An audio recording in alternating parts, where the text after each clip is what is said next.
फिर जिसमें आपके सतनाम की कमाई अत्यधिक हो जाएगी, यानी पर्याप्त हो जाएगी, उसके बाद फिर आपको सारनाम दिया जाएगा। सारनाम के लिए आप जी उतावले बहुत हो जाते हो, और होना भी चाहिए, लेकिन उसकी विधि है कि दास जब आपको योग्य समझेगा तब सारनाम दिया जाएगा। उससे पहले आप कहते भी रहोगे, ये दास आपको सारनाम नहीं देगा, वो मशीन लगावेगा नहीं, उसका यूजलेस होगी, वो काम करे को नहीं। आप अपना प्रयत्न जारी रखिए, भक्ति करते रहिए और आशा रखिए।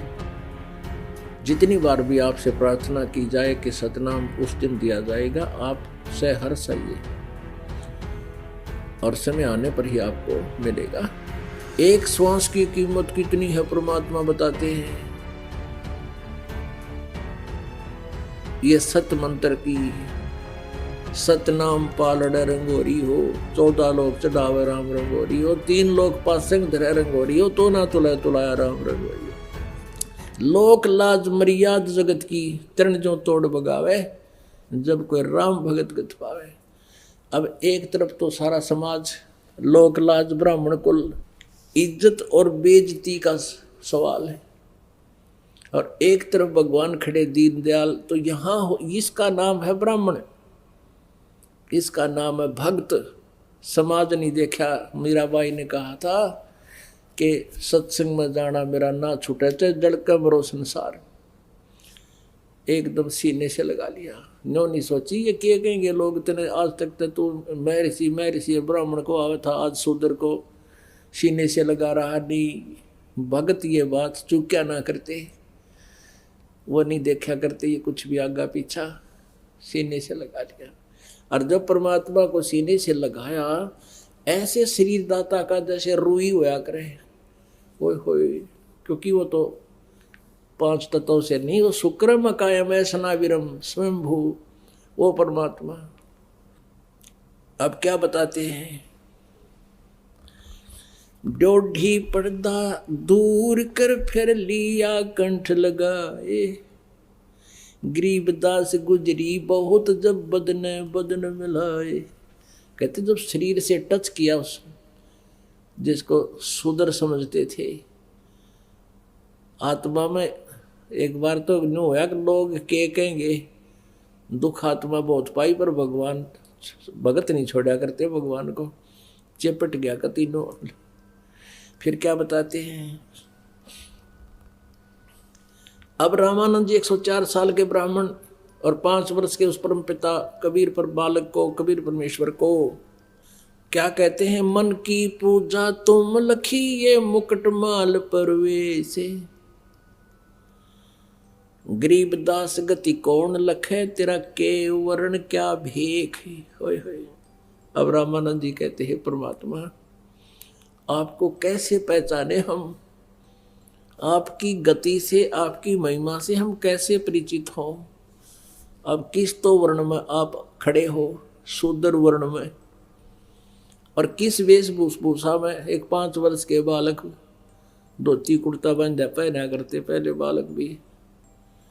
अब तो जय भगवान कैसे पहचान सकते हैं मालिक, आपको कैसे माने, आप गॉड हैं, कैसे पहचाने आपको।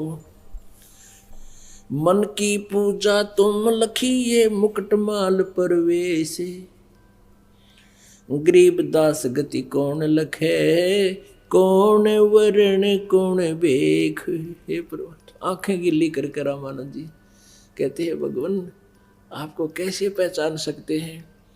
अब शूद्र के घर आप प्रगट हो, शूद्र वर्ण में, और किस वेशभूषा में खड़े, और हमने तो भगवान सुन रखा 4 हथाना और मुकुट पर चक्र घूमे और फलाना घूमे।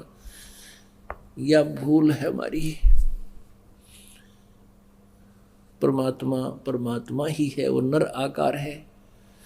तो उसी समय अब परमात्मा ने तो वहां सब कईयों की आंखें खोलनी थी, उसके मन को क्यों फिर बदल दिया दाता ने।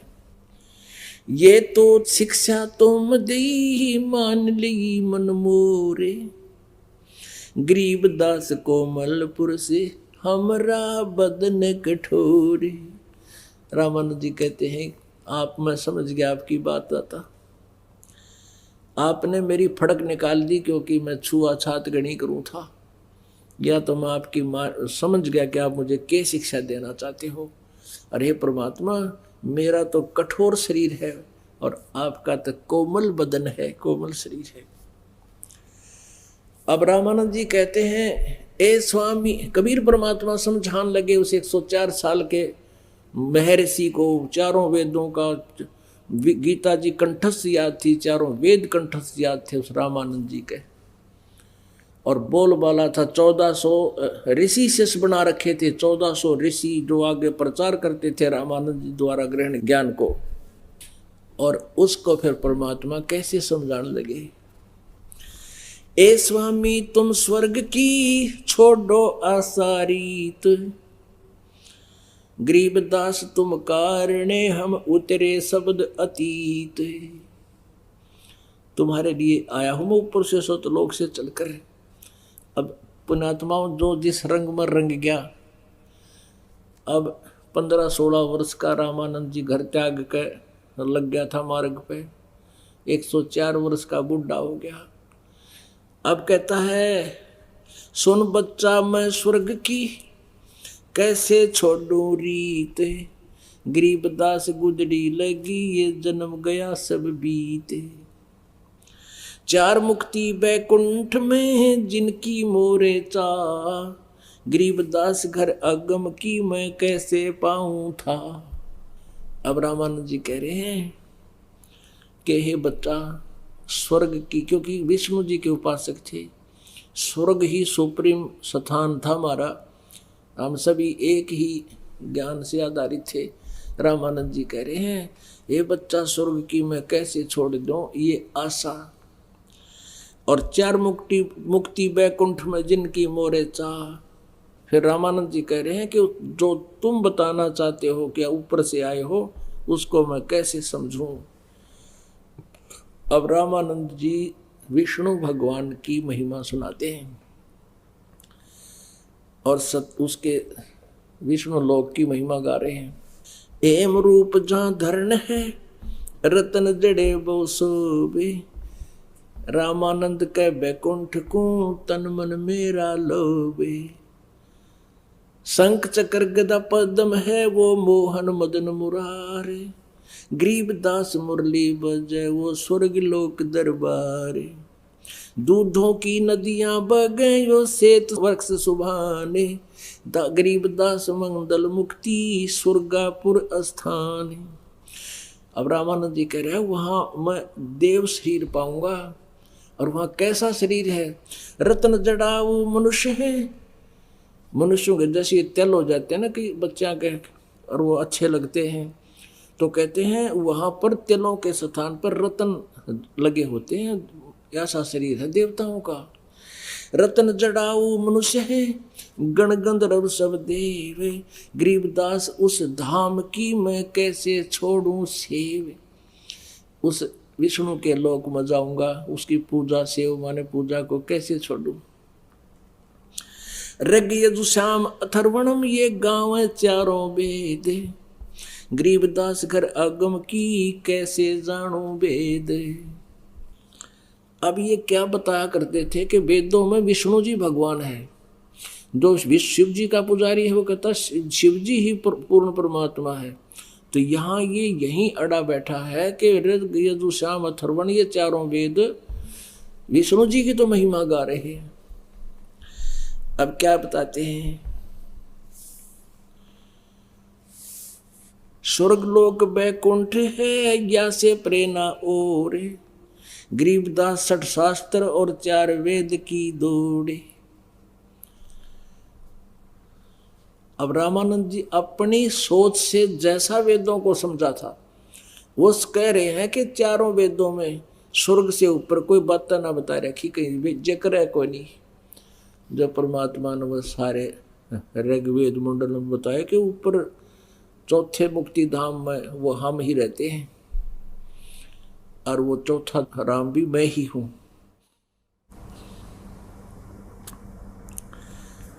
चार वेद गांव है तीसे, स्वर्गलोक और बैकुंठ है या से प्रेरणा ओरे, अब जितने भी संत ऋषि थे ये वेदों को पढ़ते थे और स्वर्ग लोक को फाइनल बताते थे, स्वर्ग को। अब वही रामानंद जी सुने सुनाए ज्ञान में बोल रहा है कि स्वर्ग लोक बैकुंठ आगे और कोई नहीं देश। अब परमेश्वर कबीर देव जी ने कहा, स्वामी जी आप कहाँ जाओगे स्वर्ग में, कितने दिन रहोगे स्वर्ग में? अभी बुद्धिमान था, इतना ज्ञान तो था, जब तक पुण्य रहेंगे तब तक स्वर्ग रहेंगे, फिर वापस। कहा बच्चा जब तक मेरे भक्ति की कमाई रहेगी, फिर ये अक्षीण होगी स्वामी जी, फिर कहाँ जाओगे? अब पता नहीं बच्चा, कहाँ जन्म होगा, किस पशु पक्षी की योनि में जाएंगे। फिर यह टट्टू भक्ति कर रहे हो आप, क्या साधना कर रहे हो? तेरा विष्णु भी मरेगा, बैकुंठ लोक भी नाश होगा, ब्रह्मलोक तक नाश होगा, ब्रह्मांड का नाश होगा, तेरा विष्णु नहीं रहेगा, तू कहाँ, आप कहाँ रहोगे? फिर बता कि आप तो बुद्धिमान हो, सभी पुराण याद हैं। देवी भागवत तीसरे स्कंद में लिखा है, विष्णु जी स्वयं कह रहे हैं कि हम नाशवान हैं, हमारा तो जन्म और मृत्यु होता है। अब वो तो सारे कंठस्थ याद थे उसके, कहाँ बच्चा ऐसा लिखा है? तो कहते हैं फिर समझदार को संकेत ही बहुत होते हैं। और आप विष्णु जी की पूजा कर रहे हो और गीता जी को आप सत्य मानते हो, वेदों को सत्य मानते हो। कहाँ बिल्कुल सत्य मानता हूँ। 7वें अध्याय के 12 से लेकर 15 तीनों गुण क्या है? रजगुण ब्रह्मा, सतगुण विष्णु, तम गुण शिव जी, त्रिगुणमयी माया। कहाँ बच्चा ऐसा ही है। अब बुद्धिमान ने तो जल्दी समझा जा सकता जब वो भगवान चाहता है, और जो जानबूझ के बकवाद करता फिर उसको समझाना व्यर्थ होता है। लेकिन वो भगवान चाहता था और 104 वर्ष का हो गया था, टिकट कटने वाली थी, तो उस समय भी आदमी थोड़ा सोच लेता है, कहाँ बात तो बिगड़ने वाली है। अब परमात्मा ने, कबीर परमेश्वर जी ने उसको समझाने की चेष्टा की कि स्वामी जी तीनों गुणों, रजगुण ब्रह्मा, सतगुण विष्णु, तम गुण शिव जी के द्वारा, त्रिगुणमयी माया के द्वारा जिनका ज्ञान हरा जा चुका, 7वें अध्याय के 15वें श्लोक में श्रीमद् भगवत गीता में लिखा है। वो राक्षस स्वभाव को धारण किए मनुष्यों में नीच दूषित कर्म करने वाले मूर्ख, वो मुझे भी ना बचते। ये ब्रह्म कहता है जो ब्रह्मा विष्णु महेश का पिता है। रामानंद जी को तो कंठस्थ याद थी वो बातें, श्लोक याद थे सारे। कहाँ बच्चा ऐसा ही लिखा है। फिर 16, 17 और 18 में, 7वें अध्याय के 16, 17, 18 में अपने विषय में कहता है ये ब्रह्म के मेरी पूजा भी 4 प्रकार के करते हैं। उनमें से ज्ञानी मुझे अच्छे लगते हैं क्योंकि उन्होंने ये फैसला कर लिया है कि एक भगवान की भक्ति करनी चाहिए, आन उपासना अन्य देवता की नहीं करनी चाहिए। लेकिन वो भी तत्वदर्शी संत ना मिलने से मेरे वाली अनुत्तम साधना में ही लीन रहे। कि हाँ बच्चा ऐसा ही लिखा है। फिर 20, 21, 22 और 23 में स्पष्ट किया है कि जो अन्य देवताओं की पूजा करते हैं उनकी साधना शास्त्र विरुद्ध होने से व्यर्थ है। कहाँ बच्चा ऐसा ही लिखा है। सारा कुछ समझ गया फिर भी क्या कहता है? कैसा है ना, मैं समाधि लगाता हूँ और मैं सुरती ऊपर पहुंच जाती है, मेरा ध्यान समाधिस्थ हो जाता हूँ, ऊपर जाता हूँ। अब देखो काल ने इतने अड़ंगे अड़ा दिए हमारे भीतर। फिर यो अभिमान कि मैं तो बाल ब्रह्मचारी और योग अभ्यास करता हूँ, मेडिटेशन करता हूँ। परमात्मा ने पहले तो उस मेडिटेशन के डीमेरिट बताए उसको कि जो साधना आप करते हो तब से राज राज मदमानम जन्म तीसरे सुकर स्वानम। और फिर कहा कि लगाओ चल ध्यान नहीं मानने वाले दिखे तो यो और अड़ गया एक अड़ंगा। जब अंदर समाधिस्थ हुए त्रिवेणी पे 3 रास्ते हो जाते हैं ऊपर। अब 3 रास्ते वहां जाकर अटक गए, उससे आगे वो नहीं जा सकते थे। वो तो मृत्यु के उपरांत जा सकते थे जहां भी उसका साधन जिसकी भक्ति थी। तब परमेश्वर ने कहा, और बालक रूप में ऊपर दिखे जैसे सपना होया करे। कहा स्वामी जी ये बीच वाला रास्ता ऊपर ब्रह्मरंध्र को पार करके सतलोक जाता है, ऊपर के लोकों में जाता है, और ये तुम्हारा रास्ता है जो विष्णु के लोक में जाएगा। आप अपने पुण्य कर्मों के आधार से विष्णु लोक में जाओगे, अपने पुण्यों को खत्म करके फिर 84 लाख योनियों में। ये सामने का जो तीस बीच वाला जो ब्रह्मरंध्र है, ये तुम्हारे मंत्रों से जाप से नहीं खुल सकता, ना ओम नाम से खुल सकता। मैं अपने सतनाम से खोलूंगा। परमात्मा ने लीला करके दिखाया, उस सतनाम का सिमरण किया, वो बीच का इतना भारा जो गेट से एकदम खुल गया, पटाख देसी। आजा स्वामी जी। ऊपर परमात्मा ने काल दिखाया कि जिसको तुम निराकार कहते, ये बैठा, ये ओछे माथे वाला जो 1000 भुजा दिखा हुआ था, श्री कृष्ण में प्रवेश करके अर्जुन डराया था, उसने डरा के युद्ध कराया, मैं काल हूँ सैंसर बाहु, वो बैठा। देख परमात्मा के सिमरण के सामने उसका नतमस्तक हो गया। कबीर परमेश्वर रामानंद जी को सतलोक में लेकर के, अब वहां जाकर रामानंद जी ने क्या देखा कि परमात्मा परमेश्वर जैसे यजुर्वेद अध्याय नंबर 5 के मंत्र नंबर 1 में 2 बार गवाही दी है, अग्ने तनुरसी विष्णुवे तवा सोमस्य तनुरसी। वो परमात्मा, हे परमात्मा, आपका तेजो में शरीर है जो सतलोक में स्थिर है, वहाँ सिंहासन पर विराजमान रहते हो, और विष्णुवे तवा सोमस्य तनुरसी, सबका धारण पोषण करने के लिए, यहाँ उनको सतभक्ति दे करके उनको समृद्ध करने के लिए भी उस परमात्मा अमर पुरुष का अन्य शरीर है। उस अन्य शरीर में वो जुल्हा बनकर परमात्मा या नीचे आए हुए थे, बालक रूप दिखा रहे थे।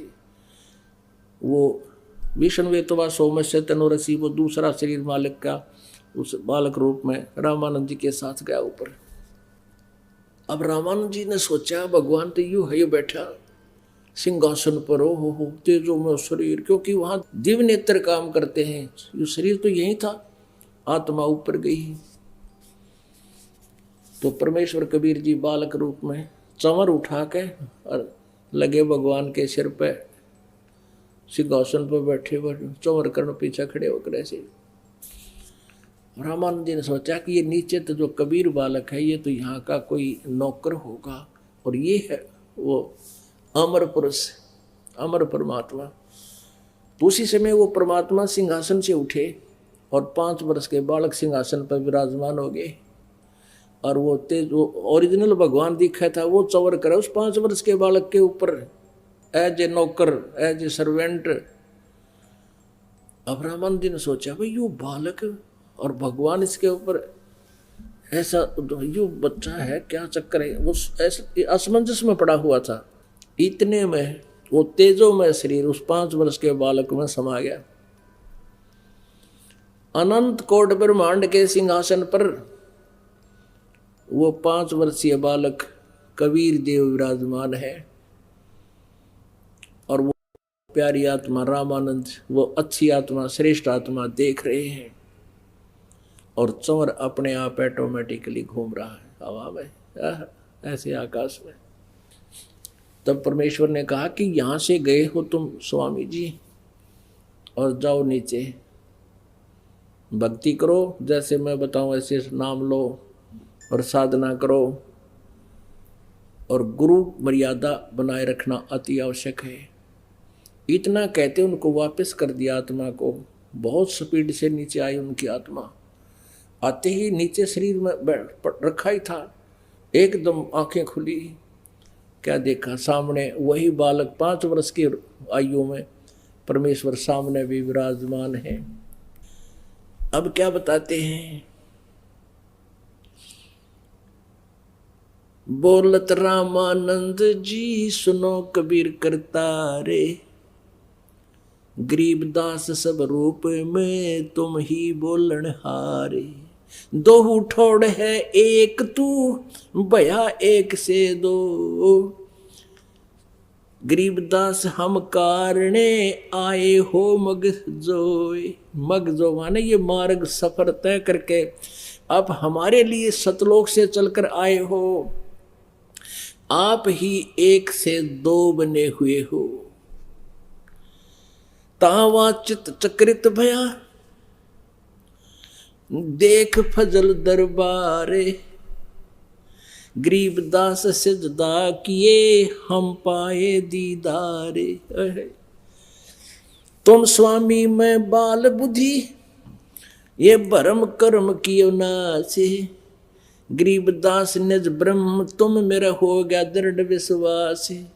अब 104 साल का वृद्ध वो महर्षि पाक रहा था, और 5 वर्ष के कबीर परमात्मा जिसको धानक दुलाहा कहे थे, उसको कहते हैं तुम स्वामी मैं बाल बुद्धि। मेरा ज्ञान तो बालक जैसा था आपके ज्ञान के सामने, और तुम स्वामी तुम मेरे मालिक। तुम स्वामी मैं बाल बुद्धि, मेरा भरम कर्म किया ने से, मेरा सब भरम भटकना आपने नाश कर दिया, मेरा अंधकार मिटा दिया। तुम स्वामी मैं बाल बुद्धि, भरम कर्म किया नासे। गरीब दास निज ब्रह्म तुम, मेरा हो गया दृढ़ विश्वास कि तुम ही वो तत्ब्रह्म हो, परम अक्षर ब्रह्म हो। गीता जी अध्याय नंबर 7 के 29 में जिसके विषय में कहा है आप ही वो परम अक्षर ब्रह्म हो, 8वें अध्याय के 30वें मंत्र में जिसके विषय में कहा है अब तुम ही निज ब्रह्म हो, मेरा हो गया दृढ़ विश्वास है। सुन बेसुन से तुम परे, उरे हो हमरे तीरी।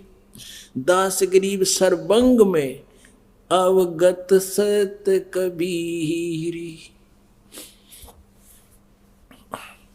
कोटि कोटि सजदा किए, कोटि कोटि प्रणाम। गरीब दास अनहद अदर, हम पर से तुम धाम। हे परमात्मा मैंने आपका लोक देख लिया, आपका धाम देख लिया जहां तुम रहते हो, तीसरे धाम में। बोलत रामानंद जी सुन कबीर करतारे। गरीबदास सब रूप में तुम ही बोलन हारे। आपकी पावर के बिना मालिक या पत्ता भी ना ले, सब जीव आपकी शक्ति से बोल रहे हैं। ये मिट्टी का पुतला बोल सकता है? ये दाता आप ही की शक्ति सब में प्रवेश है। तुम साहेब तुम संत हो, तुम सतगुरु तुम हंस। गरीबदास तुम रूप बिना और न दूजा अंश। अब रामानंद जी कहते हैं तुम साहेब तुम संत हो, तुम ही भगवान और तुम ही संत हो, यानी तुम ही संत हो और तुम सतगुरु तुम हंस। सतगुरु यथार्थ ज्ञान देने वाले पृथ्वी पर तुम ही हो दाता, दूसरा नहीं। और तुम ही हंस। हंस माने जैसे एक बुगला पक्षी होता है, एक हंस होता है, दोनों की एक जैसी शकल होती है, एक जैसा शरीर होता है, उनके क्रियाओं मंत्र होता है। हंस मच्छी नहीं खाएगा, मछली नहीं खाता और कोई कीड़े मकोड़े नहीं खाता, और बुगले के क्या है कि भी आठ को ना कहते तुम हंस। जैसे परमात्मा हमने हंस बोलते हैं, मेरे हंसा भाई हंस रूप था जब तू आया। हंस माने जिसने सारी बुराई छोड़ दी। और हंस पक्षी में एक और गुण होता है, एक गिलास दूध में एक गिलास जल डालकर उसके सामने रख दो, वो उसको पी लेगा, दूध दूध पी लेगा और पानी छोड़ देगा, दूध पानी को छान देता है। तो ऐसे वो पुण्यात्मा जो भगत होते हैं जिन्होंने दूध पानी छान लिया, यथार्थ भक्ति करते हैं, बुराई करते नहीं, उनको हंस कहते हैं। कहते हंस भी दाता तुम ही हो, तुम ही एक सच्ची भूमिका कर रहे हो, एक सतगुरु की, जगत गुरु की, और तुम ही परमात्मा हो, तुम ही संत हो। तुम साहेब परमेश्वर, साहेब मान परमेश्वर, तुम साहेब तुम संत हो, तुम सतगुरु तुम हंस। गरीबदास तुम रूप बिना और न दूजा अंश। मैं भगता मुक्ता भया, कर्म कुंद भयो नाश। गरीबदास अवगत मिल गए, मेरे मिट गई मन की बांस।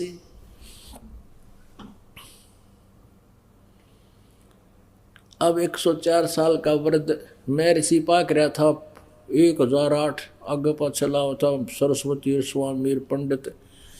अब 5 वर्ष के बालक को कहता मैं तेरा भक्त, मेरा तो कल्याण हो गया, भगवान की चार आप मिल गए मुझे। मैं भक्त मुक्ता भया और भरम कर्म भयो नाश। मेरे तो सब शंकाएं खत्म होगी मालिक आपको साक्षात देखकर। गरीबदास जी कहते, रामानंद जी ने बोले गरीबदास अवगत मिले, ये मिट गई मन की बांस। मन की वासना खत्म होगी, ये ऐसा नहीं वैसा नहीं, और वहां जाऊंगा विष्णु के लोग, ये तो कोई सौदा है को नहीं। दोहू ठोर है एक तू, बया एक से दो। गरीबदास हम कारणे तुम आए हो मगजो। अब परमात्मा कहते हैं, गोता मारू स्वर्ग में जा बैठूं पाताले। कह कबीर ढूंढता फिरूं अपने हीरे मोती लाल। और यही चारों वेद बताते हैं, वो परमात्मा सतलोक से अपने तीसरे धाम में रहता है, वहां से गति करके आता है और श्रेष्ठ आत्माओं को मिलता है, फिर उनको ज्ञान देता है, उनको मुक्त करता है। बोलो सतगुरुदेव, जय हो सत साहिब।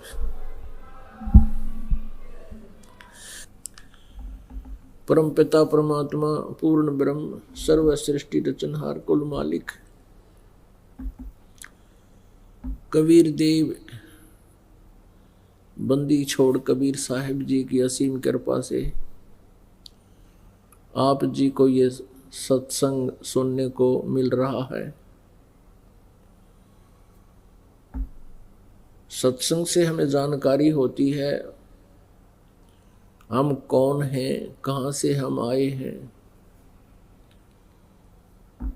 हमारा यहाँ इस काल के लोक में जीने और मरने का ये क्या प्रोसीजर है। किसी भी प्राणी को हम देखते हैं, कोई भी चैन से जीवन नहीं जी रहा।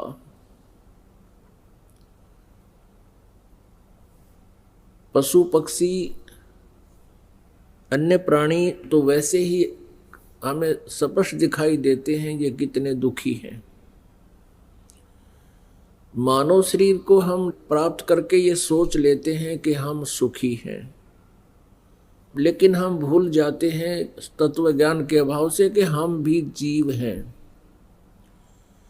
केवल आकार का अंतर है, मटेरियल वही है, सभी विकार वही हैं जो अन्य प्राणियों में हैं, लेकिन मानव शरीर के एक विशेषता है कि हम इससे परमात्मा प्राप्ति कर सकते हैं, हम इस कष्ट से छुटकारा प्राप्त कर सकते हैं। जन्म और मृत्यु के रोग को हम सदा के लिए समाप्त करा सकते हैं। परमात्मा हमें याद दिलाते हैं कि तुम ऐसे गलत स्थान पर रह रहे हो जहाँ पर सुख नाम की चीज नहीं है, और आप जी सुख की ही खोज में, सुख प्राप्ति के लिए ही आप सैकड़ों प्रयत्न करते हो। जिसके पास संतान नहीं है वो सोचता है कि हे परमात्मा एक बालक हो जा, मैं सुखी हो जाऊंगा। अब जिनके बालक हैं उनसे पूछ लीजिए वो कितने सुखी हैं। एक छोड़ जिनका 4 है उनने भी पूछ लीजिए वो कितने सुखी हैं। अंधा सोचता है मुझे नेत्र मिल जाए, हे भगवान, वो कुछ नहीं मांगता भगवान से, केवल नेत्र मांगता है। ये नेत्रों वाले देख ले कौन सुखी है। इसी प्रकार जिसके पास धन नहीं है वो धन मांगता है, हे भगवान धनवान हो जाऊं तो मौज हो जावे। जितना भी अधिक धन होगा उतना ही अत्यधिक दुखी प्राणी हो जाता है। धनवान प्राणी कभी सुखी नहीं हो सकता, क्योंकि हमने उस परमात्मा के ज्ञान का पता नहीं है जो अध्यात्म ज्ञान है, जिसके अंदर सच्चाई परिपूर्ण है। और हम अपनी जीव संज्ञा से जितनी सोच करते हैं वो जीव सतर की है। उस आधार से हम ना सुख प्राप्त कर सकते हैं, ना कोई निर्णय ले सकते हैं। हमने अपने जीवन को सफल करने के लिए परमेश्वर के विधान को आधार मानना पड़ेगा, उसी का अनुसरण करना होगा। अपनी सोच अपने ज्ञान को हमने फॉरगेट करना पड़ेगा, उसको भुलाना पड़ेगा। क्योंकि हमारी सोच है कि धनवान सुखी, धनवान सोचता है कि राजा लोग सुखी होंगे, मैं मंत्री बन जाऊं, मुख्यमंत्री बन जाऊं। उसके लिए ना जाने कितना पैसा व्यय कर देता है वो एक एमएलए एमपी बनने के लिए। और राजा को सपने में भी सुख नहीं होता। लेकिन हमारी जीव संज्ञा का जो पैमाना है वो हम देख लेते हैं। ये पहले राजा लोग हाथियों पर चलते थे, उनके ऊपर नौकर छत्तर रखते थे छाया के लिए, बड़ा छत्तर चांदी सोने का, आगे पीछे सेना चलती थी, बैंड बाजे बजते थे। तो आम व्यक्ति बड़ा प्रभावित होता था कि राजा बहुत सुखी है, उसको स्वप्न में भी सुख नहीं होता। ऐसे ही कोई मंत्री, प्रधानमंत्री, मुख्यमंत्री या अन्य पोस्ट पा करके हम ये सोच लेते हैं ये बड़ा सुखी होगा, उस जैसी दुर्गति प्राणी की नहीं। सपने में भी सुख नहीं इन व्यक्तियों को। और वर्तमान में कलयुग के मंत्री, मुख्यमंत्री, प्रधानमंत्री, इनके तो आसपास भी सुख नहीं है। अगर कोई सुखी है तो परमात्मा पंदी छोड़ के ज्ञान पर जो आधारित हो चुका है, कबीर परमेश्वर के तत्व ज्ञान पर आधारित हो गया है, उसको परिचित हो गया उससे, और जो परमात्मा का सतनाम जाप करता है वो प्राणी सुखी होगा। वो प्राणी सुखी है और होगा, और उसी को मोक्ष होगा। भाई तन दर सुखिया कोई न देखा, जो देखा सो दुखिया हो। उदय अस्त की बात करते हैं, मन सबका किया विवेक का हो। सबका किया विवेक का हो। तन दर सुखिया कोई न देखा, जो देखा सो दुखिया हो। उदय अस्त की बात करते हैं, मन सबका किया विवेक का हो। सबका किया विवेक का हो। घाटे बाधे सब जग दुखिया, के गृहस्थी बैरागी हो। घाटे बाधे सब जग दुखिया, के गृहस्थी बैरागी हो। सुख देव ने दुख के डर से, गर्भ में माया त्यागी हो। गर्भ में माया त्यागी हो। तंदर सुखिया कोई न देखा, जो देखा सो दुखिया हो। उदय अस्त की बात करते हैं, मन सबका किया विवेक का हो। सबका किया विवेक का हो। जंगम दुखिया योगी दुखिया, तपस्वी को दुख दूना हो। जंगम दुखिया जोगी दुखिया, तपस्वी को दुख दूना हो। आशा तृष्णा सब में व्यापे, कोई मैल न सुना हो। कोई मैल न सुना हो। तंदर सुखिया कोई न देखा, जो देखा सो दुखिया हो। उदय अस्त की बात करते हैं, मन सबका कियो विवेक का हो। सबका किया विवेक का हो। भाई सच कहूं तो जग नहीं माने, पर झूठ कही ना जाई हो। सच कहूं तो जग ना माने, झूठ कही ना जाई हो। ब्रह्मा विष्णु ये शिव जी दुखिया, जिन ये राह चलाई हो। जिन ये राह चलाई हो। तंदर सुखिया कोई न देखा, जो देखा सो दुखिया हो। उदय अस्त की बात करते हैं, मन सबका किया विवेक का हो। सबका किया विवेक का हो। भाई सुरपति दुखिया भूपति दुखिया, रंग दुखी बपरीती हो। सुरपति दुखिया भूपति दुखिया, ये रंग दुखी बपरीती हो। कहे कबीर और सब दुखिया, एक संत सुखी मन जीती हो। संत सुखी मन जीती हो। तन दर सुखिया कोई न देखा, जो देखा सो दुखिया हो। उदय अस्त की बात करते हैं, मन सबका किया विवेक का हो, सबका किया विवेक का हो। भाई सुरपति दुखिया भूपति दुखिया, रंक दुखी बपरीति हो। सुरपति दुखिया भूपति दुखिया, रंक दुखी बपरीति हो। कहे कबीर और सब दुखिया, एक संत सुखी मन जीती हो, संत सुखी मन जीती हो। तंदर सुखिया कोई न देखा, जो देखा सो दुखिया हो।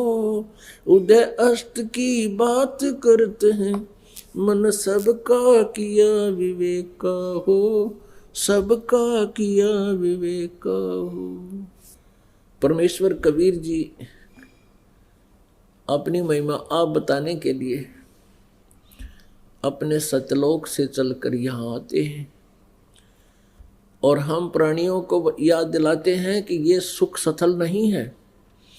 21 ब्रह्मांड में आग लगी हुई है, यही आग जो आपके लगी हुई है, काम क्रोध मोह लोभ अहंकार। और इसी अग्नि से प्रत्येक व्यक्ति अपने ही अंदर अंदर जलता रहता है। ब्रह्मांड 2100 आग लगी है और ये कृत्रिमबाजी सभी ठगी है। अपने आत्मा वो जो सुख हम तलाश कर रहे हैं वो सुख सतलोक के अंदर है, सचखंड में है।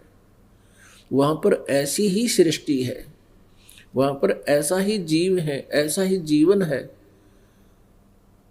वहां पर 84 लाख योनियों नहीं है, केवल मानव सदृश जीवन है वहां पर। हमारा ऐसा ही केवल एक मानव जाति ही वहां पर है, अन्य प्राणी नहीं है। और वहां किसी वस्तु का अभाव नहीं। वहां इच्छा रूपी विमान आपके पास होगा। जैसे आपकी इच्छा होगी कि हम वहां जाएं तो 1 सेकंड में आप वहीं पहुंच जाओगे। वहां ऐसी व्यवस्था आप प्रत्येक के पास आध्यात्मिक उपलब्धियां होंगी। सदाबहार वृक्ष है वहां पर, सदाबहार फल फ्रूट, अमृत आहार है सारा।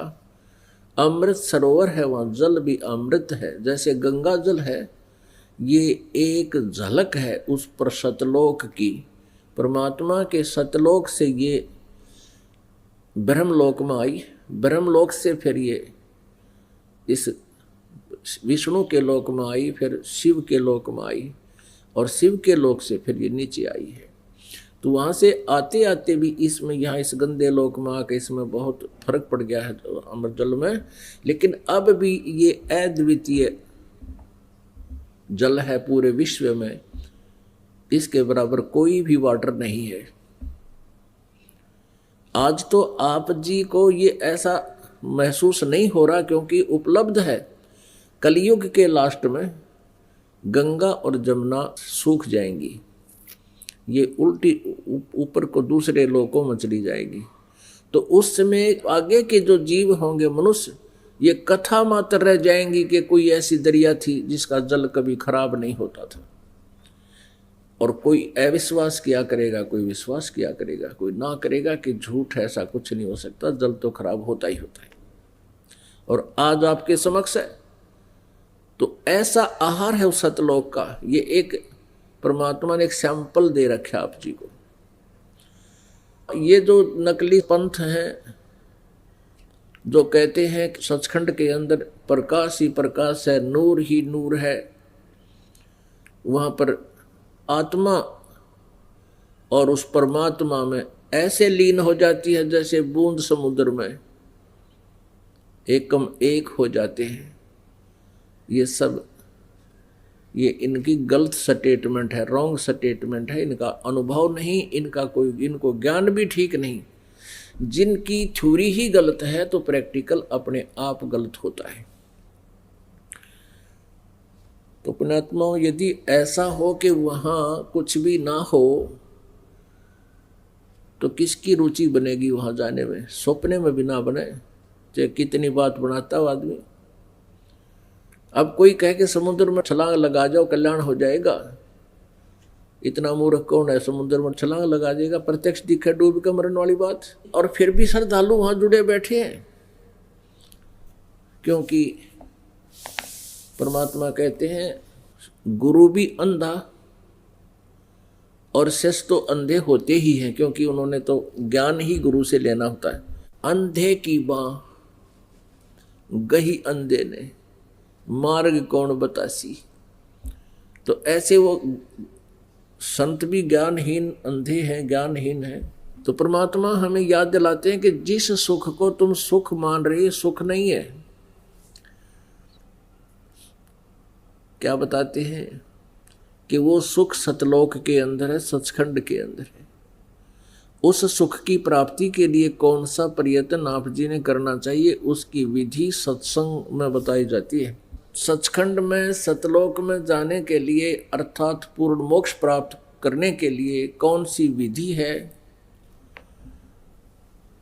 वो सत्संग में ही बताई जाती है। और पुण्यात्माओं, परमात्मा ने अपनी वाणी में कहा कि 3 लोक और भवन चतुर्दश कोई नहीं सत्संगी। ओए होए पुण्यात्माओं, ये शब्द कह देना आसान है, लेकिन इसको हजम करना बड़ा मुश्किल है कि 21 ब्रह्मांड में भी कोई सत्संगी नहीं है। 3 लोक और भवन चतुर्दश,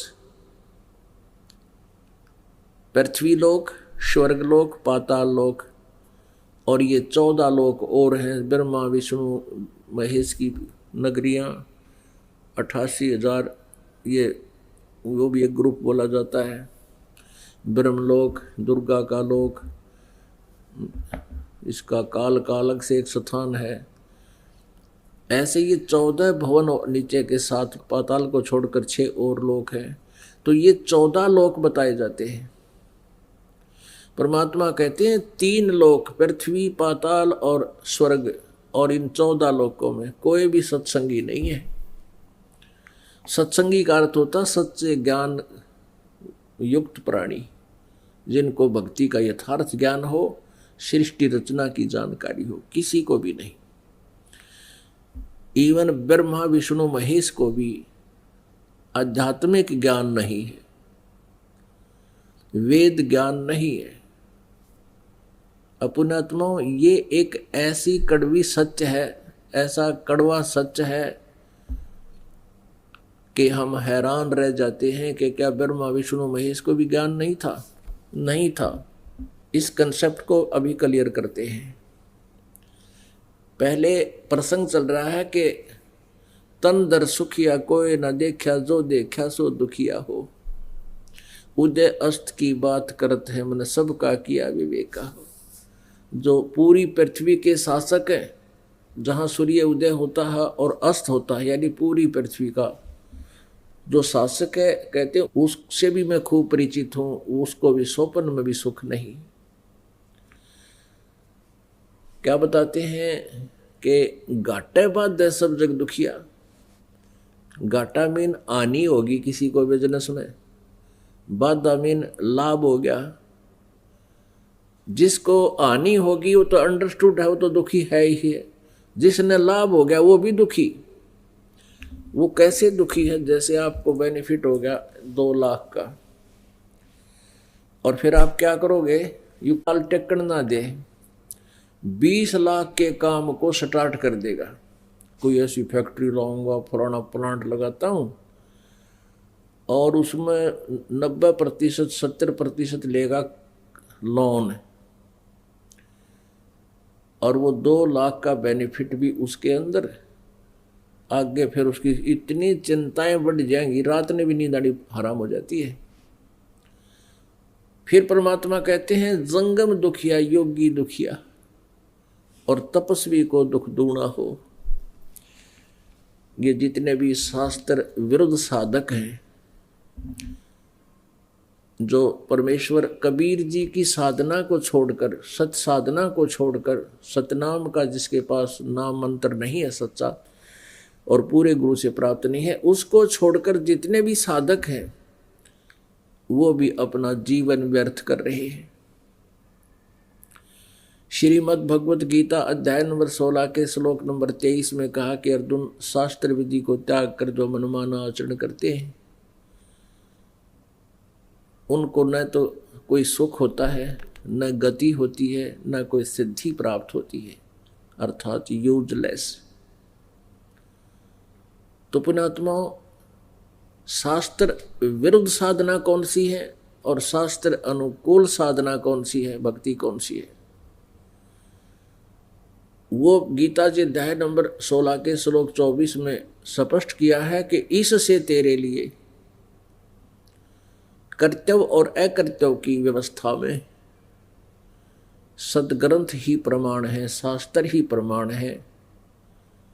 उन्हीं के आधार से जो सदग्रंथों में साधना लिखी है, वे ऑफ वर्शिप बताई है, वही करनी चाहिए और नहीं करना।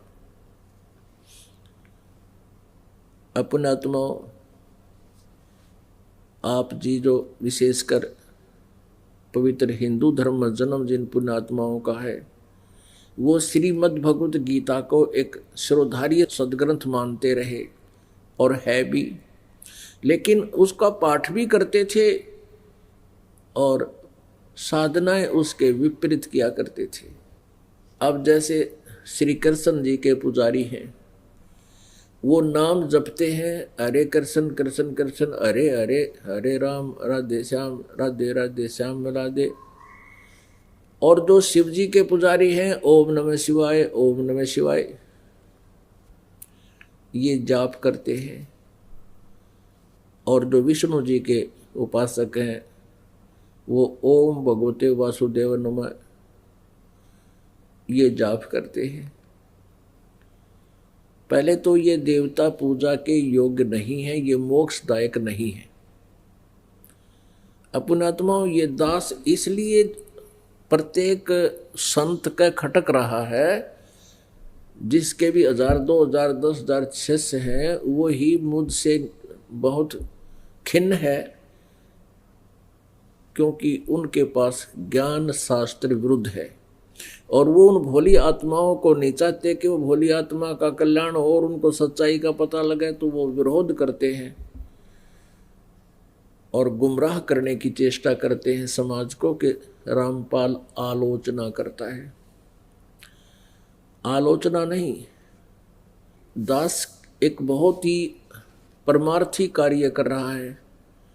अपने सदग्रंथों में जो अनमोल भक्ति विधि और ज्ञान उपलब्ध है, उसका प्रकाश कर रहा है, उसको आपके समक्ष रूबरू कर रहा है, जिससे आप जी का कल्याण संभव है, अन्यथा नहीं। अब ये संत सब गलत साधना खुद भी कर रहे हैं और करवा भी रहे हैं, आप भी जीवन व्यर्थ कर रहे हैं और उन पुण्यात्मा श्रद्धालुओं का भी जीवन नष्ट कर रहे हैं। अब जो भी वे ऑफ वर्शिप साधना हमारे सदग्रंथों में विद्यमान है, हमने वही करनी चाहिए थी। फिर उसके बाद उस साधना का, उस नाम जाप का विधि बताने का अधिकारी भी आवश्यक है। अनाधिकारी यदि वो उपदेश देता है, वो भी लाभदायक नहीं है। एक समय में एक ही सतगुरु होता है, दूसरा नहीं हो सकता। आज से 600 वर्ष पहले परमेश्वर स्वयं आए थे एक सतगुरु की भूमिका करने, और केवल एक वही सतगुरु थे। 600 वर्ष पहले लगभग परमात्मा के 64 लाख शिष्य हुए थे। 64 लाख, विचार कीजिए पुण्यात्माओं। उस समय ना कोई मीडिया था, ना कोई टेलीविज़न था, ना कोई स्पीकर थे, ना कोई बैटरी उपलब्ध थी। और उस समय परमेश्वर के 64 लाख शिष्य हुए भारत में। उस समय भारत कहाँ तक था? पश्चिमी पाकिस्तान, पूर्वी पाकिस्तान, अफगानिस्तान, बलोचिस्तान, गजनी तक, इराक, ईरान तक भारत था। और उस समय 64 लाख शिष्य हो जाना, परमात्मा का कोई छोटी बात नहीं। और इस पूरे भारत की, जो उस समय भारतवर्ष था, उस समय कुल मिलाकर 4 करोड़ आबादी होगी मुश्किल से भारत की, और 4 करोड़ में से और 64 लाख से परमेश्वर के हो जाना, और 64 के 64 लाख को स्वयं ही उपदेश देना। उन्होंने कोई उत्तराधिकारी नहीं बनाया, ना किसी अन्य को कहा कि आप उस क्षेत्र में उपदेश दे दीजिए, क्योंकि ये एक बहुत ही जिम्मेदारी का पद है। गुरु बनना कोई बालकों का खेल नहीं है। स्वयंभू कोई संत गुरु बन बैठता है वो महादोषी अपराधी प्राणी है। परमात्मा जिसको पावर देगा, जिस पर रजा बख्शता है, वही गुरु पद का अधिकारी होता है। वो स्वयं ही नॉमिनेट करता है। उसके अतिरिक्त यदि कोई उपदेश दे रहा है वो अपना जीवन बर्बाद कर रहा है साधु अनुयायियों का। तो पुण्यात्माओं, एक समय में एक ही सतगुरु होता है, और अन्य जो होते हैं वो जनता को मिसगाइड किए हुए होते हैं। फिर वो विरोध करते हैं, क्योंकि उनकी रोजी रोटी का रोला है, रोजगार का मामला है। उन्होंने तो अपना उद्देश्य बना रखा है पेट भरना। उनको जनता के कल्याण से कोई लेना देना नहीं है।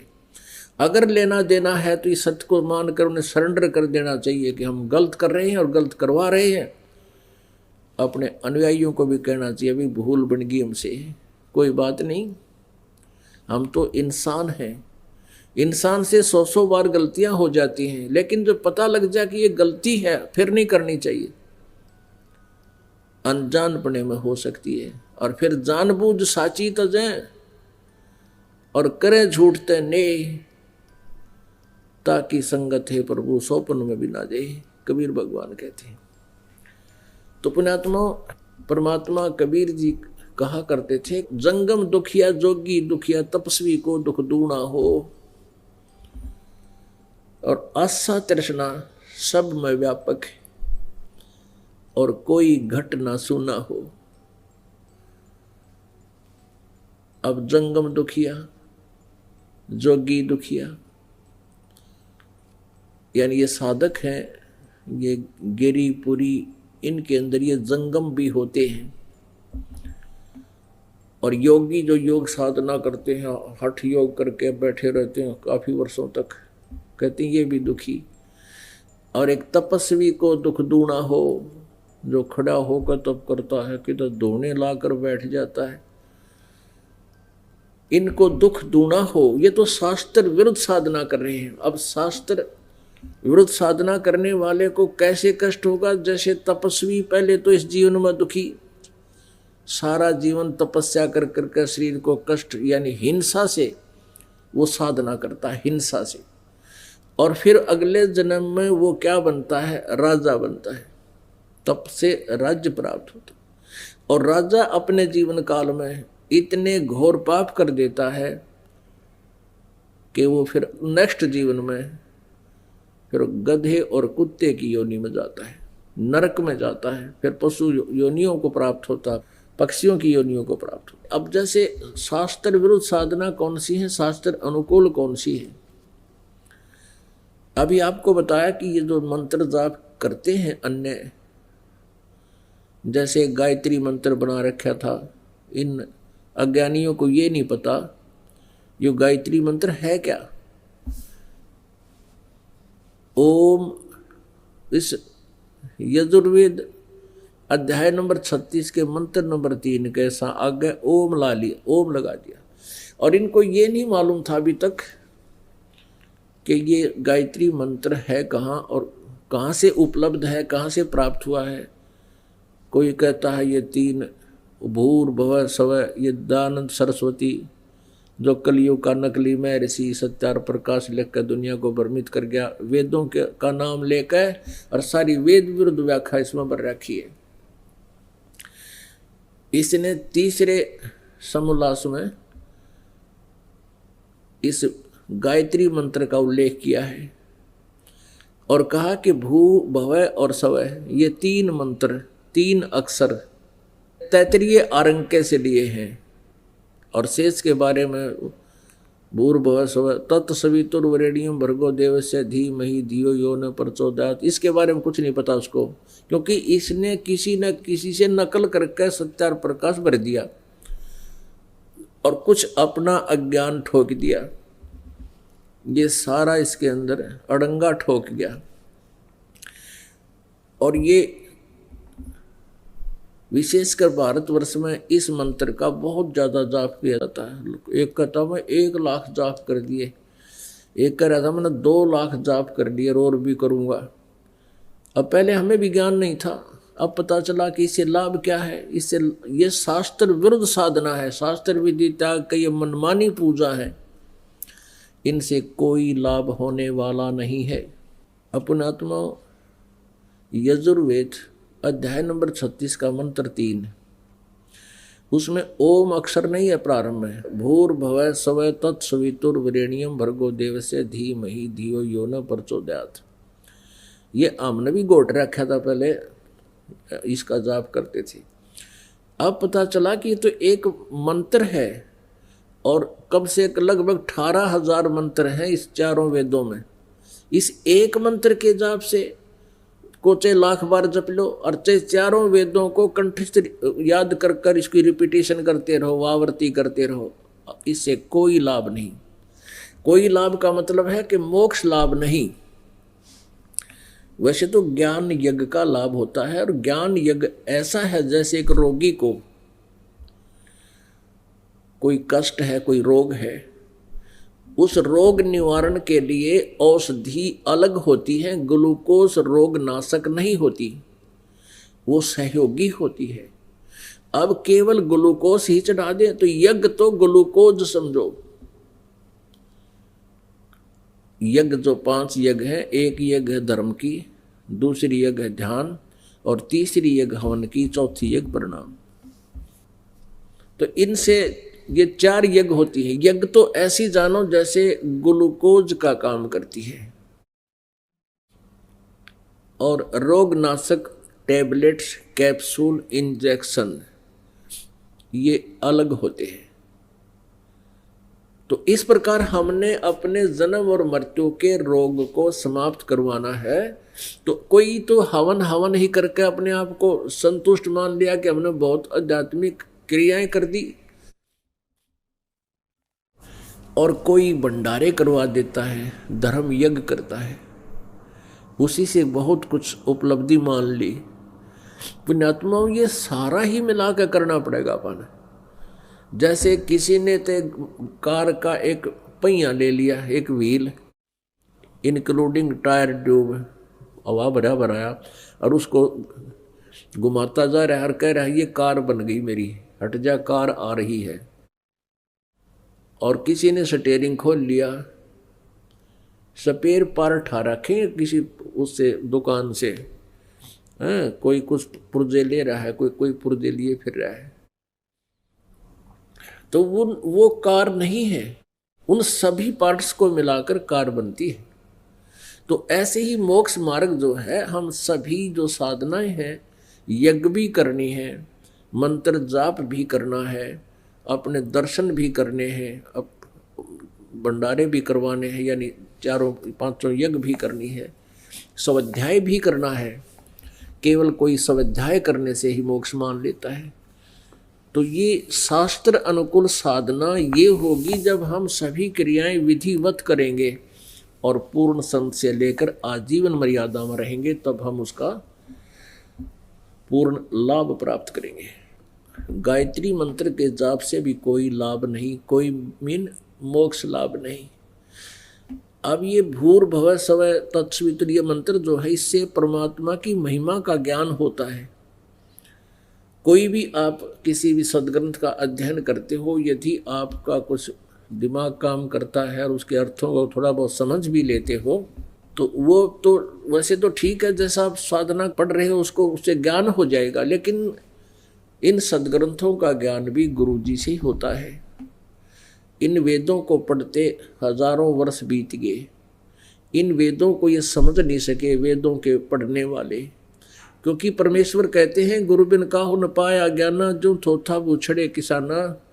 और गुरु बिन वेद पढ़े जो प्राणी, समझे ना सार रहे अज्ञानी। तो इन सदग्रंथों के केवल स्वाध्याय करने मात्र से भी आपको कंप्लीट लाभ नहीं, कोई पूर्ण नॉलेज नहीं होगा, पूर्ण लाभ नहीं होता, पूर्ण ज्ञान नहीं होता। तो संत से ही, सतगुरु से ही वो ज्ञान यज्ञ का भी अनुष्ठान सतगुरु से करवाओ। जैसे भी ये ज्ञान यज्ञ आपके सामने चल रहा है, और ये ज्ञान यज्ञ आप यानी सत्संग कहो चाहे ज्ञान यज्ञ कहो, आपने बहुत और भी सुने हैं, उनके पास वो यथार्थ ज्ञान ना होने से, सत्संग ना होने से वो ज्ञान यज्ञ सफल नहीं हुआ, विफल रहा। तो कहने का तात्पर्य है कि शास्त्र अनुकूल साधना फिर कौन सी है? ये तो शास्त्र विरुद्ध साधनाएं है जो आप जी को वर्णित की। कोई मेडिटेशन लगाता है, ये भी शास्त्र विरुद्ध साधना है। हठ योग नहीं करना, ये भी शास्त्र विधि रहित साधनाएं हैं। तो कौन सी साधना है जो शास्त्र अनुकूल है? श्रीमद् भगवत गीता अध्याय नंबर 8 के श्लोक नंबर 13 में कहा है, ओम इति एकाक्षरम ब्रह्म व्यवहारन माम अनुशमरन ये पर्याति तजन्देहम स याति परमाम गतिम। पुण्यात्मा स्पष्ट कर दिया, गीता ज्ञान दाता श्री कृष्ण में प्रवेश करके बोल रहा है ये ब्रह्म, और कह रहा है कि मुझ ब्रह्म का केवल एक ओम अक्षर है, नथिंग एल्स, और कुछ भी नहीं। इसको छोड़कर यदि कोई अन्य मंत्र जाप करता है और ब्रह्म का साधक कहलाता है, वो शास्त्र विरुद्ध साधना कर रहा है। और जिसके विषय में अब श्रीमद् भगवत गीता में केवल एक ओम नाम है ब्रह्म साधना का। इसके अतिरिक्त हम कोई भी मंत्र जाप करते हैं तो व्यर्थ है वो। और हम गीता पढ़ा करते, नाम जपते हरे राम राधे श्याम सीताराम, सीताराम राधे श्याम, ये कोई मंत्र है? ये किसी भी सदग्रंथ में प्रमाण नहीं इनका कि ये जाप करने चाहिए। तो ये इस प्रकार हमारा मानव जीवन व्यर्थ हो रहा था। यदि विष्णु जी का कोई पुजारी है और ओम नमो भागवते वासुदेवाय ये मंत्र जाप करता है, व्यर्थ है। विष्णु जी का यथार्थ मंत्र है, वो ये दास आपको देता है, उससे लाभ होगा। इसको छोड़कर कोई और मंत्र जाप करता, वो शास्त्र विरुद्ध है। ब्रह्मा जी का भी मंत्र है। अब ये मंत्र जो हैं ये इनकी पूजा के नहीं हैं। ब्रह्मा विष्णु महेश और गणेश दुर्गा जी के जो मंत्र आपको दिए जाते हैं ये पूजा के नहीं हैं। पूजा का अर्थ और होता है। पूजा तो हम केवल अपने कबीर परमेश्वर ही की करेंगे, और बाकी ये आदरणीय देव हैं। जैसे एक पति भर्ता पत्नी अपने परिवार में रहती है और वो सबका आदर करती है, देवर का, जेठ का, देवरानी और जेठानी का, सास और ससुर का, आने वाले आगंतुक का, अतिथि का, रिश्तेदारों का, सबका सत्कार करती है और बहुत ही प्यार से बोलती है। वो तो है सत्कार, एक शिष्टाचार। और पूजा वो केवल अपने पति की ही करती है। तो जब वो अपने परिवार से जब अलग होते हैं तो अपने पति के साथ चुपचाप चली जाती है, पीछे झांक कर भी नहीं देखती, और सब सामान जो हिस्से में आता सबको उठाकर और सीने के लगाकर अपने पति के पास पहुंच जाती है। और भले ही वो, क्योंकि एक अच्छे माहौल बनाने के लिए अपने परिवार में रहने वाला बच्चा जो पति भरता लड़की होती है वो सबसे प्यार से रहती है, झगड़ा करती है, कोई और दूसरे प्रकार की क्रियाएं करती है तो पतिव्रता होते हुए भी वह पतिव्रता नहीं होती।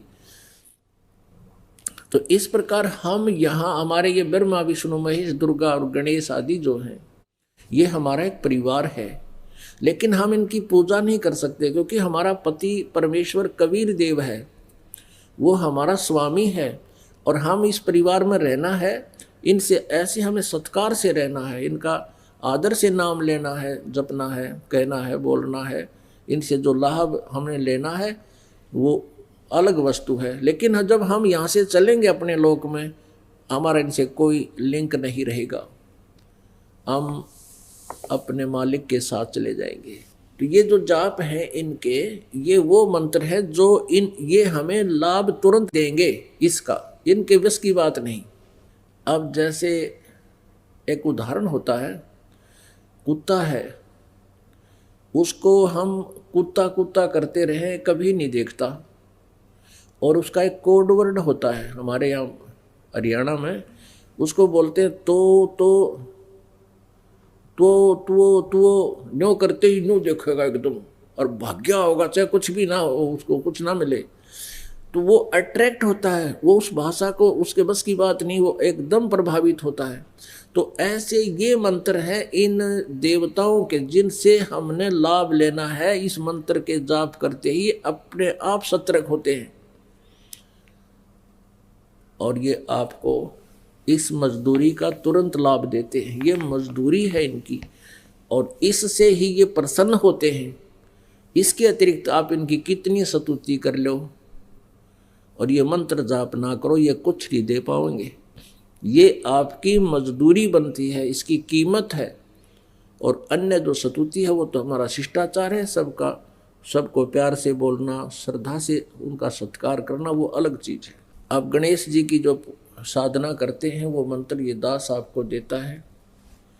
तो कुछ संत देखे अब नकल सी कर रहे हैं, कोई एक नाम देता है कृष्ण कलम कृष्ण खींचड़ी ज्ञान बना रखे ने, कृष्ण किलम कृष्ण, ये किलियम को किलम बोलते हैं, किलम।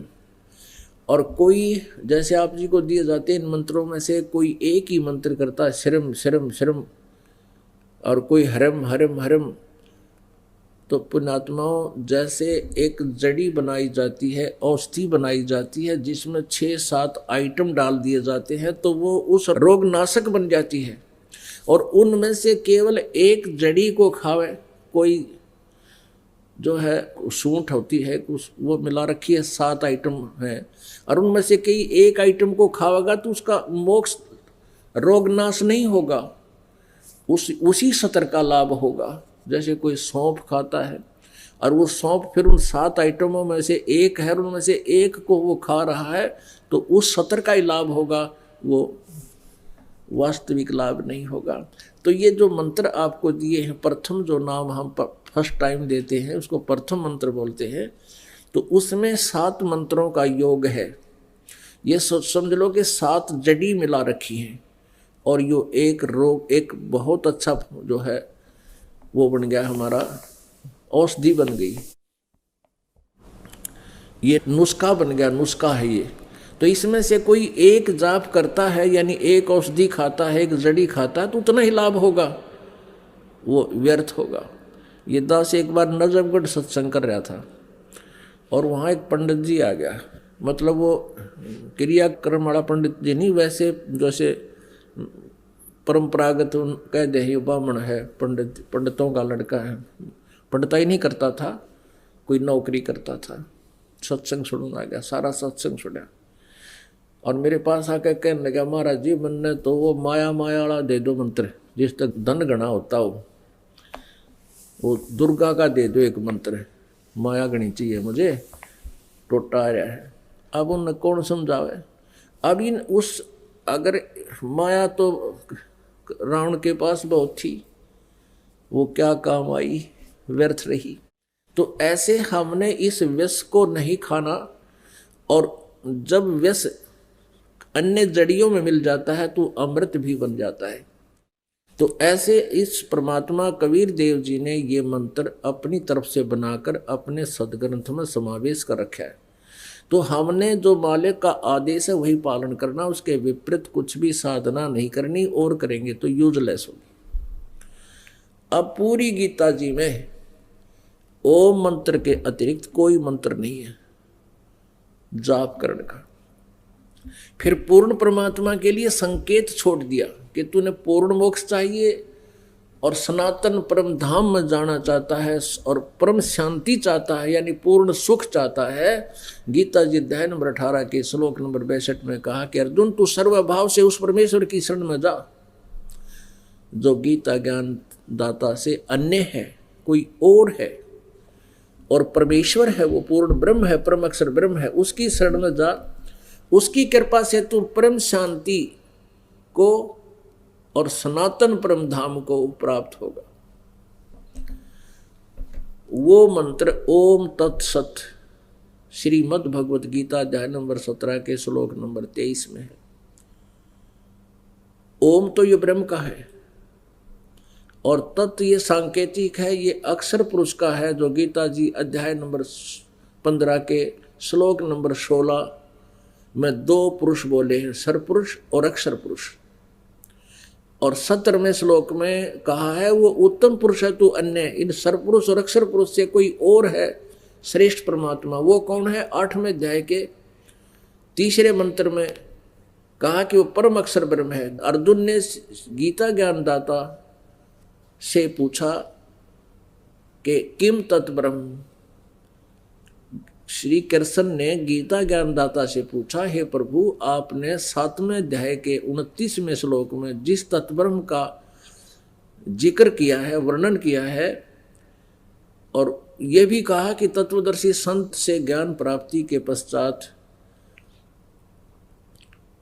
जो तत्ब्रह्म से परिचित हो जाते हैं, पूरे आत्म ज्ञान से परिचित हो जाते हैं, फिर वो जरा और मरण से छुटकारे का ही प्रयत्न किया करते हैं।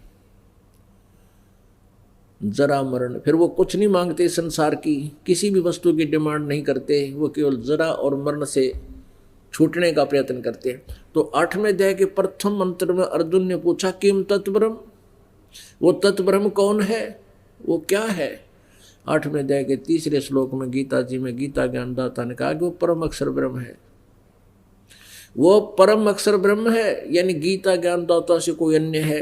तो गीता जी अध्याय नंबर 15 के श्लोक नंबर 16 और 17 में ये 3 प्रभु हैं, एक सरपुरुष, एक अक्षर पुरुष और तीसरा ये परम अक्षर पुरुष। पुरुष कहो चाहे ब्रह्म कहो, ब्रह्म माने भी प्रभु होता है और पुरुष माने भी परमात्मा होता है, प्रभु होता है। तो ये 3 मंत्र हैं और इस तीनों ही भगवानों के अलग अलग मंत्र हैं। गीता ज्ञान दाता ने केवल अपना ही मंत्र सार्वजनिक किया है और अन्य 2 मंत्र उसने गुप्त छोड़ दिए हैं, और उसके लिए ऑप्शन छोड़ दिया 4थे अध्याय के 34वें श्लोक में कि उस तत्व ज्ञान को तू तत्वदर्शी संतों के पास जाकर समझ, मैं नहीं बता सकता, मुझे मालूम नहीं। और तत्वदर्शी संत की पहचान बता दी 15वें अध्याय के प्रथम श्लोक में गीता जी में,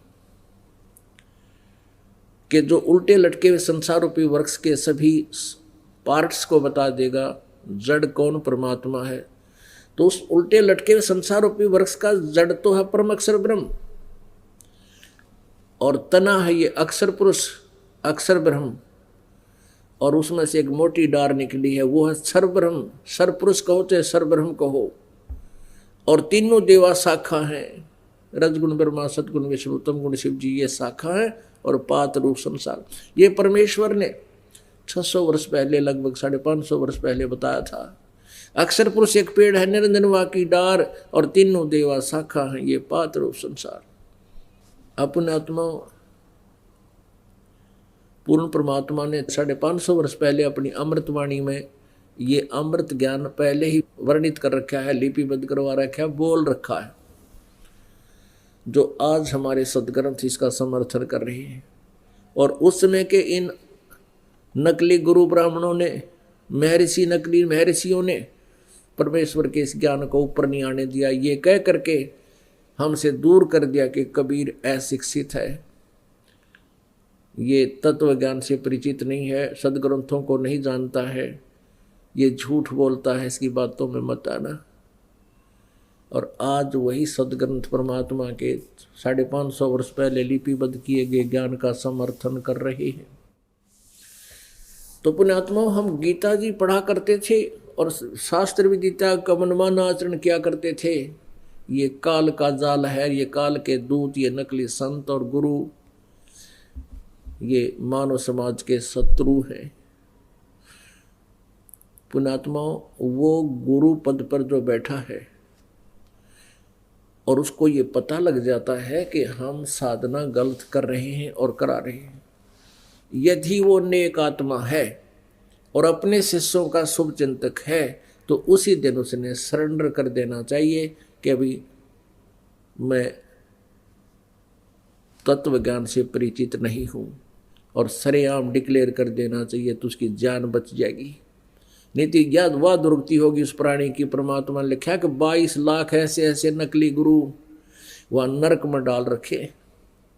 और जब परमेश्वर वहां गए, जो पहले यहाँ विरोध करते थे, और जब परमेश्वर उसी रूप में उस नरक में सैर सपट्टे को गए, जैसे जेल के अंदर बड़ा अधिकारी जाता है कभी, तो फिर वो कोठड़ियों में से, शरीयों में से हाथ जोड़ कर कहे, हे महाराज हमने बचा दो, हे महाराज हमारी रक्षा करो। परमात्मा फिर बताते हैं कि तुम क्या बकवास किया करते थे, मेरा विरोध करते थे, तुमने बहुत बड़ा जुल्म किया, उन भोली आत्माओं को मिसगाइड किया, तुमने सत्मार्ग को ग्रहण नहीं कर लिया। अब वो कहते हैं हमसे गलती बन गई भगवान, हमें गलती बन गई। अब तो गलती आप पे महसूस हो रही, जब तुम जेल में पड़े हो, बिरान माटी हो रही, नरक में डाले गए हो। ये गलती उस समय मानते जब यथार्थ ज्ञान में सामने प्रस्तुत कर रहा था, तुम विरोध कर रहे थे जानबूझकर, तुम्हें पता था कि तुम गलती कर रहे हो। तो वो कहते हाँ जी हमें पता था, लेकिन हम मानवश स्वीकार नहीं कर पाए। हमारे शिष्य क्या कहेंगे, हम इस चीज़ से बहुत ज़्यादा प्रभावित रहे और हमने जानबूझकर भी आपका विरोध किया, फिर भोगो अपना दंड। तो पुण्यात्माओं, ये बालकों का खेल नहीं है। मनुष्य जीवन का मिलना, परमात्मा कहते हैं मानुष जन्म दुर्लभ है, ये मिला न बारंबार, और एक बार ये अपने हाथ से छूट गया तो ऐसा होगा जैसे तरवर से पत्ता टूट गिरे, बोर नहीं लगता डार। एक श्वास की कीमत, ओए होए, एक श्वास की कीमत कितनी है परमात्मा बताते हैं।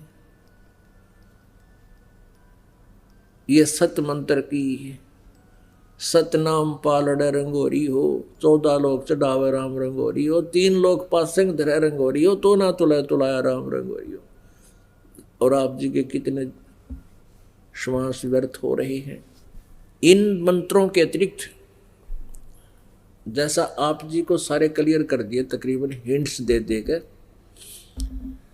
प्रथम मंत्र जो आपको दिया जाता है वो मंत्र, दूसरा मंत्र सतनाम है जिसमें 2 अक्षर है, एक ओम है, दूसरा ये तत् है, तत् सांकेतिक है,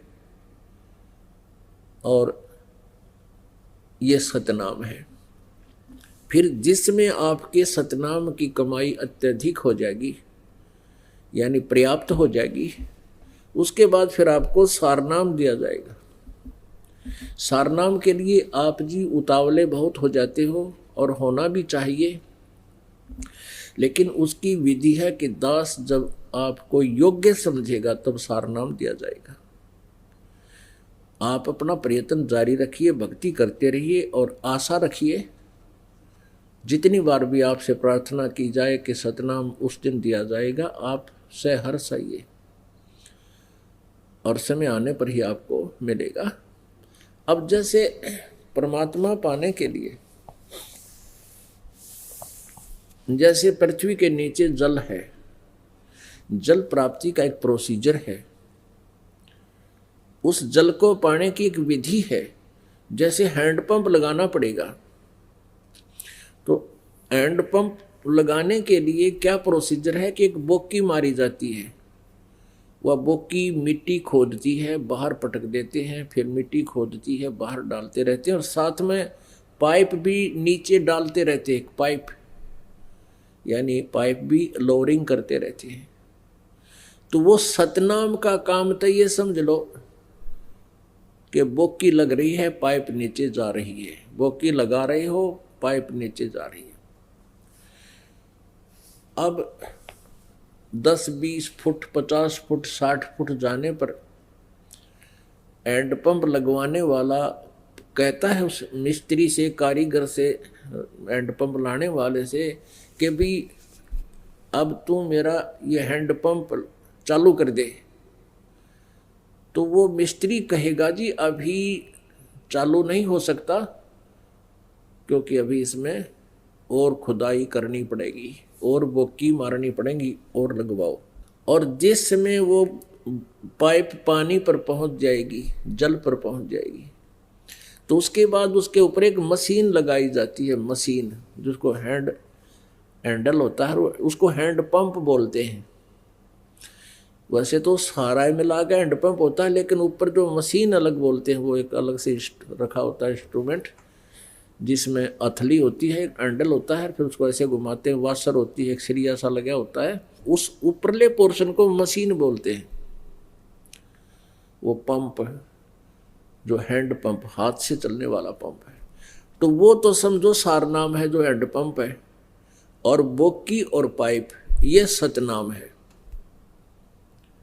अब सतनाम के श्वास उस श्वास की बोकी मारनी पड़ेगी 2 मंत्र की, और 1 वर्ष में या 2 वर्ष में 4 वर्ष में जब भी आपका जल तक पहुंच जाओगे, फिर आपका वो हैंड पंप लगाया जाता है, सारनाम दिया जाएगा। उससे पहले आप कहते भी रहोगे, ये दास आपको सारनाम नहीं देगा, वो मशीन लगावेगा नहीं, उसका यूजलेस होगी, वो काम करे को नहीं। तो ये प्रोसीजर है परमात्मा के पाने का, ये पहले से ही यही था। जब से परमेश्वर बहुत बार आए हैं, प्रत्येक युग में अपने इस ज्ञान का वो प्रचार करते हैं। कुछ एक पुण्यात्मा इसको ग्रहण करती है, ज़्यादातर ये मनु जैसे भी सतयुग में परमात्मा के ज्ञान का विरोध किया करती थी। और उन मनु और ने कह का भी ज्ञान को नहीं, वेदों का।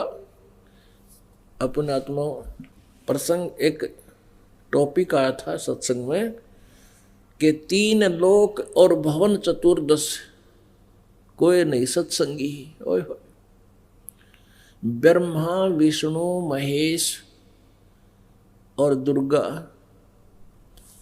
और सतयुग के ब्राह्मण ऋषि महर्षि देवता, इन किसी को भी वेद ज्ञान नहीं था। वेदों को कंठस्थ कर लेना एक सेपरेट इशू है, चारों वेदों को कंठस्थ कर लेना ये अलग बात है, लेकिन उसमें वस्तु क्या है, वो हमें क्या संदेश दे रहे हैं, ये समझना विशेष बात है। आविष्कार भगवान ने चारों वेद दे दिए, ब्रह्मा को दिए, और ब्रह्मा जी ने फिर आगे अपने वंशजों को पढ़ाए, ब्राह्मणों को। और ब्राह्मणों ने जैसा ज्ञान ब्रह्मा जी से ग्रहण किया वेदों के अंदर, वेदों में से, क्योंकि ब्रह्मा ने जो उनको ज्ञान सुनाया, उसी ज्ञान को उन्होंने अन्य जनता में, क्योंकि ब्राह्मण वर्ग की एक विशेष यही ड्यूटी थी। 4 वर्ण जब बने, ब्राह्मणों का काम था शिक्षा ग्रहण करना और सद्ग्रंथों का विवेचन करना, अध्ययन करना, फिर उनका निष्कर्ष फिर जनता को समझाना, जगह जगह सत्संग करके बताना। और गीता जी में लिखा है कि विद्वानों से अशिक्षित अविद्वान भी मोक्ष प्राप्त कर सकते हैं। वो कैसे कर सकते हैं कि विद्वानों से सुने हुए वचनों को आधार बनाकर साधना करें।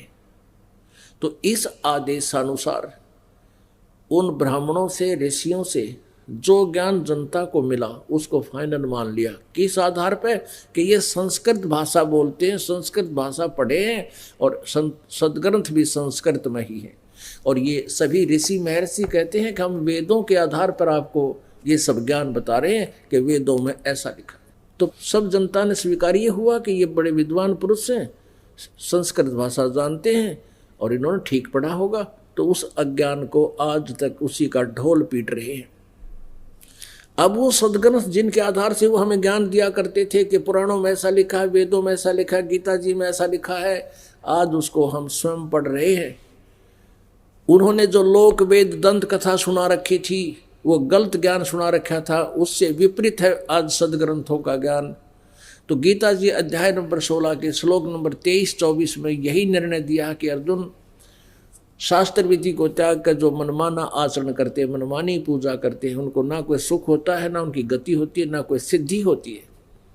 इससे तेरे लिए कर्तव्य और अकर्तव्य की अवस्था में कौन सी साधना करनी चाहिए, कौन सी ना करनी चाहिए, उसके लिए शास्त्र ही प्रमाण है और किसी की बात मत मानना।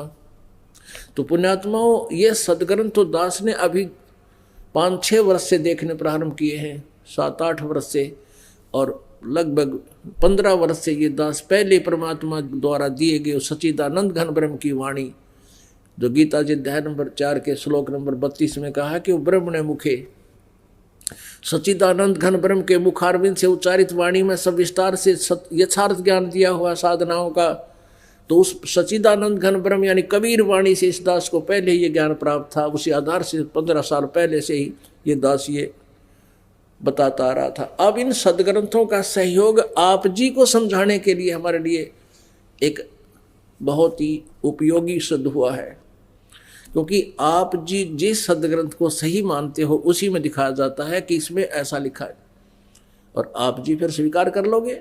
और अब भी नहीं कोई मानेगा तो उसके लिए परमात्मा कहते हैं जानबूझ साची तजय और करे झूठते नहीं, ताकि संगत है प्रभु सोपन में भी ना दे। उसकी हमने जरूरत भी नहीं है। जो आंखों देखकर भी विरोध कर रहा है कि ऐसा नहीं है, हम नहीं मानते, तो फिर वो भक्ति योग्य नहीं है, कर्महीन प्राणी है।